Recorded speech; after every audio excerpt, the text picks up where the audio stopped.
नमस्कार दोस्तों, मैं वैभव अंशराज आपका स्वागत करता हूं तक्षशिला ट्यूटोरियल के ऑनलाइन चैनल पे। दोस्तों, आज हम लोग बात करेंगे क्लास 12 के फिजिक्स के चैप्टर नंबर 13 के बारे में, जिसका नाम है नाभिक। इसमें दोस्तों हम लोग अपने 2 लेक्चर कंप्लीट कर चुके थे। आज हम लोग बात करेंगे लेक्चर 13.3 के बारे में।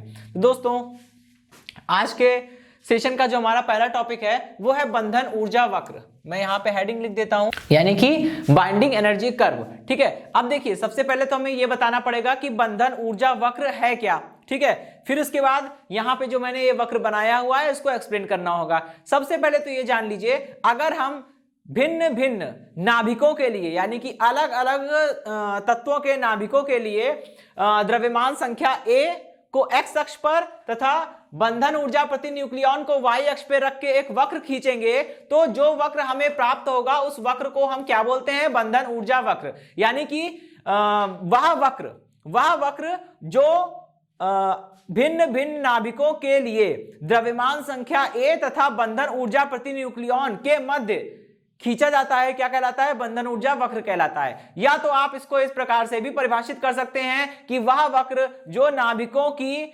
द्रव्यमान संख्या के सापेक्ष बंधन ऊर्जा प्रति न्यूक्लियॉन में होने वाले परिवर्तन को प्रदर्शित करता है या दर्शाता है, क्या कहलाता है? वो कहलाता है बंधन ऊर्जा वक्र। ठीक है, अब देखिए, यहां पे बंधन ऊर्जा प्रति न्यूक्लियॉन को y अक्ष पे लिया गया है और द्रव्यमान संख्या को x अक्ष पे लिया गया है। ठीक है, करेंगे क्या?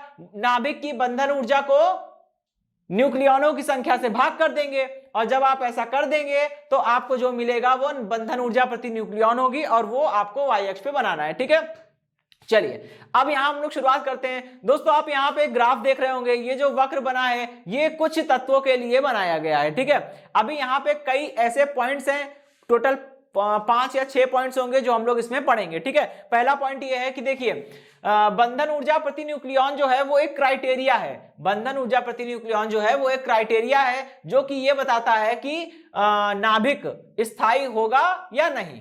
ठीक है, अच्छा, अभी देखिए, पहला पॉइंट दोस्तों इसमें यह है कि अगर आप देखेंगे तो वे तत्व जिनकी द्रव्यमान संख्या 50 से अधिक है और 80 के बीच में है, वे तत्व जिनकी द्रव्यमान संख्या, बोल रहा हूं परमाणु क्रमांक नहीं, ध्यान रखिएगा। ठीक है, वे तत्व जिनकी द्रव्यमान संख्या 50 से 80 के बीच में है, ठीक है, उनकी औसत बंधन ऊर्जा प्रति न्यूक्लियॉन कितनी होती है? 8.5 मिलियन इलेक्ट्रॉन वोल्ट। ठीक है, इन सभी में सबसे अधिक बंधन ऊर्जा किसकी होती है? इन सब में सबसे अधिक बंधन ऊर्जा होती है आयरन की। ठीक है, आयरन की बंधन ऊर्जा सबसे अधिक होती है 8.8 मिलियन इलेक्ट्रॉन वोल्ट। और दोस्तों, यही कारण है कि जो वे सभी तत्व जिनके द्रव्यमान संख्या 50 से 80 के बीच में होती है, वे सारे तत्व जो होते हैं उनकी बंधन ऊर्जा प्रति न्यूक्लियॉन औसत रूप में कितनी होती है? 8.5 मिलियन इलेक्ट्रॉन वोल्ट के आसपास होती है, जिस कारण ये सारे तत्व क्या होते हैं? बहुत अधिक स्थायी होते हैं। ठीक है, और इन सभी में आयरन की बंधन ऊर्जा प्रति न्यूक्लियॉन सबसे ज्यादा है, 8.8 मिलियन इलेक्ट्रॉन वोल्ट। ठीक है, लेकिन दोस्तों अगर हम लोग बात करेंगे, ठीक है, अगर हम लोग बात करते हैं उन तत्वों की जिनकी द्रव्यमान संख्या 20 से 80 के बीच में है, ठीक है, सॉरी 20 से 50 के बीच में है, इसका मतलब क्या हुआ? उनकी औसत बंधन ऊर्जा प्रति न्यूक्लियॉन जो है वो 8.5 मिलियन इलेक्ट्रॉन वोल्ट की तुलना में थोड़ी सी कम है। इसका मतलब वो थोड़ा सा कम स्थायी होंगे। ठीक है, अब देखिए, 2 पॉइंट हो गए। अब हम लोग बात करते हैं अपने थर्ड पॉइंट की। देखिए, थर्ड पॉइंट में आप यहां पे देख रहे होंगे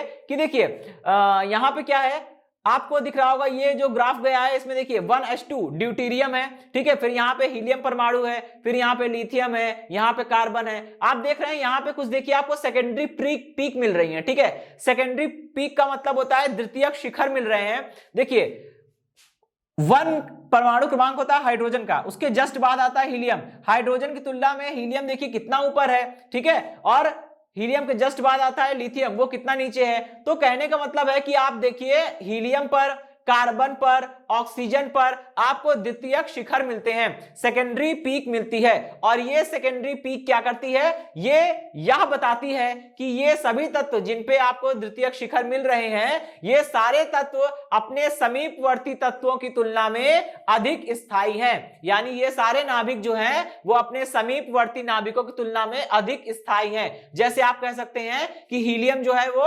हाइड्रोजन की तुलना में अधिक स्थायी है, लिथियम की तुलना में अधिक स्थायी है। इसी प्रकार कार्बन जो है वो लिथियम और लिथियम उसके पहले है और फ्लोरीन उसके बाद में है। इन लोग की तुलना में कार्बन ज्यादा स्थायी है। इसी प्रकार आप देख सकते हैं फ्लोरीन की तुलना में ये ऑक्सीजन ज्यादा स्थायी है। ठीक, अच्छा, ये तो थर्ड पॉइंट हो गया। अब हम लोग फोर्थ पॉइंट की बात करते हैं। दोस्तों, वे सभी नाभिक जिनकी द्रव्यमान संख्या जो है वो 20 से कम है, वे सभी नाभिक जिनकी द्रव्यमान संख्या 20 से कम है, उनकी बंधन ऊर्जा प्रति न्यूक्लियॉन काफी कम होती है। ठीक है, और आपको पता होना चाहिए, ठीक है, मैं बता भी चुका हूं कि वे नाभिक ज्यादा स्थायी माने जाएंगे जिनकी औसत बंधन ऊर्जा प्रति न्यूक्लियॉन जो है वो 8.5 मिलियन इलेक्ट्रॉन वोल्ट के आसपास होगी। मतलब जिनकी बंधन ऊर्जा प्रति न्यूक्लियॉन बहुत ज्यादा है उनके लिए भी प्रॉब्लम है, और जिन नाभिकों की बंधन ऊर्जा प्रति न्यूक्लियॉन कम है उनके लिए भी प्रॉब्लम है। एक एवरेज वैल्यू है 8.5, उसी के आसपास होना चाहिए, तभी आपका नाभिक स्थायी होगा। ठीक है, अभी यहां देखिए, वे तत्व या वे नाभिक जिनकी द्रव्यमान संख्या 20 से कम होती है उनके लिए क्या होता है, बंधन ऊर्जा प्रति न्यूक्लियॉन का मान अपेक्षाकृत कम होता है। यही कारण है कि दो हल्के नाभिक परस्पर आपस में जुड़कर एक बड़ा नाभिक बनाते हैं, और बड़ा नाभिक बनाने के बाद क्या होता है, उनकी बंधन ऊर्जा प्रति न्यूक्लियॉन थोड़ी सी बढ़ जाती है, जिस कारण वो 8.5 मिलियन इलेक्ट्रॉन वोल्ट की रेंज में आने लगते हैं। और जैसे ही नाभिक दो हल्के नाभिक मिलकर एक बड़ा नाभिक बनाए और उनकी बंधन ऊर्जा प्रति न्यूक्लियॉन 8.5 मिलियन इलेक्ट्रॉन वोल्ट के आसपास आ गई, समझ लीजिएगा वो स्थायित्व को प्राप्त कर चुके हैं। ठीक है, बस इतनी सी बात है।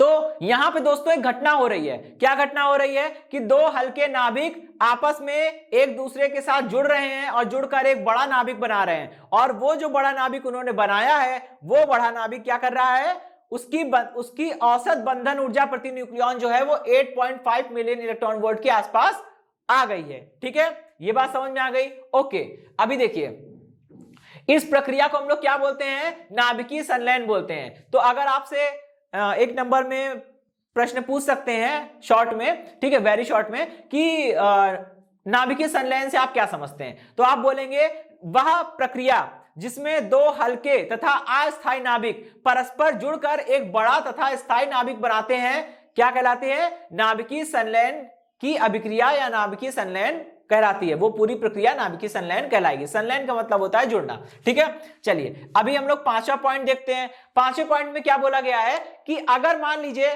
हम बात करें उन सभी नाभिकों की जिनकी द्रव्यमान संख्या 80 से ज्यादा है, ठीक है, तो जैसे जैसे आप बात करेंगे, जैसे ही नाभिकों की द्रव्यमान संख्या 80 के ऊपर जाती है उस नाभिक में प्रोटॉनों की संख्या बढ़ने लगती है, और नाभिक में प्रोटॉनों की संख्या बढ़ने के कारण न्यूक्लियॉनों की संख्या बढ़ रही है और बंधन ऊर्जा प्रति न्यूक्लियॉन का मान घट रहा है। जब बंधन ऊर्जा प्रति न्यूक्लियॉन का मान घट रहा है तो अब उसे बढ़ाना पड़ेगा, क्योंकि जब मान कम हो रहा है तो उसको बढ़ाना चाहिए, तभी तो वो 8.5 के आसपास आएगा, तभी तो स्थायित्व को प्राप्त करेगा। तो अब क्या होता है, इस कारण जब हम लोग देखते हैं, जब तत्व का या नाभिक का द्रव्यमान संख्या जो होती है वो 80 के ऊपर निकल जाती है, तो उस नाभिक में प्रोटॉनों की संख्या तेजी से बढ़ती है, जिस कारण बंधन ऊर्जा प्रति न्यूक्लियॉन का मान काफी तेजी से घटने लगता है। और इसी चीज के कारण, ठीक है, इसी चीज के कारण क्या होता है, उसकी बंधन ऊर्जा प्रति न्यूक्लियॉन घटने लगती है। अब इसको बढ़ाना है तो